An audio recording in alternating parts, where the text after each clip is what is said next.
கரும்பு விவசாயிகள் சங்க ஒருங்கிணைப்பு குழு தலைவர் திரு பொன்னையன் அவர்கள் நம்முடன் இணைப்பில் காத்திருக்கிறார். அவரிடம் முதலமைச்சருடைய இந்த அறிவிப்பு பற்றி அவருடைய முதற்கட்ட பார்வை என்ன என்பது குறித்து பார்க்கலாம். திரு பொன்னையன், இணைப்பில் வந்தமைக்கு மிக்க நன்றி. வணக்கம்.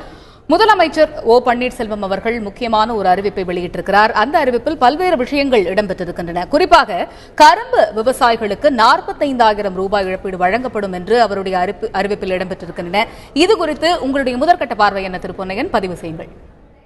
மகிழ்ச்சி. தந்தை தொலைக்காட்சி வாயிலாக முதல்வருடைய வளர்ச்சி அறிவிப்பு குறித்து கருத்துக்களை பகிர்ந்து கொள்ள வாய்ப்பளித்ததற்கு நன்றி.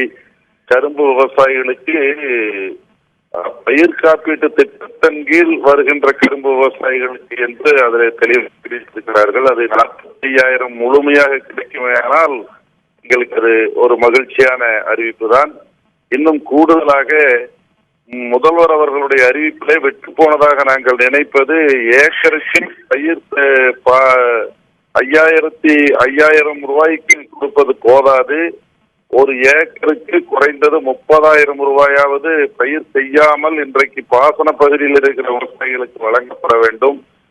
அடுத்து 150 நாள் வேலை என்பது கட்டாயம் போதாது. இன்னும் 8 மாத காலத்திற்கு அடுத்த மழைப்பருவம் வருகின்ற வரைக்கும் அந்த விவசாய தொழிலாளர்களுக்கு இன்றோடு 100 நாள் வேலை இந்த காலத்திலேயே முடிவடைந்து விட்டது. எனவே அரசு அடுத்த ஆகஸ்ட் மாதம் வரை, அடுத்த பாசன காலம் தொடங்குகின்ற வரை அவர்களுக்கு வேலை வாய்ப்புக்கு வாய்ப்பளிக்க வேண்டும்.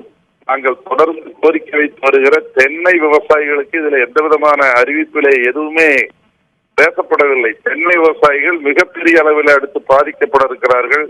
நாங்கள் தென்னை பயிர் ஒரு மரத்திற்கு 1,000 ரூபாய் 10,000 ரூபாய் என்று கேட்டிருக்கின்றோம்.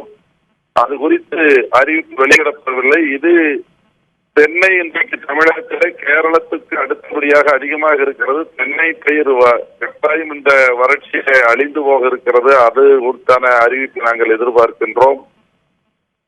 கால்நடைகளுக்கு 78 கோடி என்பது இது யானை பசிக்கு சோளப்பொறி போன்றது. மிகப்பெரிய அளவிலே கால்நடைகளுக்கு பாதிப்பு ஏற்பட இருக்கிறது. அதற்கு இன்னும் கூடுதல் கவனம் செலுத்தி கால்நடை வைத்திருக்கிற விவசாயிகளுக்கு முறையாக அரசு சரிகை விலையிலே தீவனங்கள் வழங்குமேயானால் தான் கால்நடைகளை அவர்கள் பாதுகாத்து வைத்திருக்க முடியும். நாட்டினுடைய பால் வளத்துக்கும் உறுதியளிக்க முடியும்.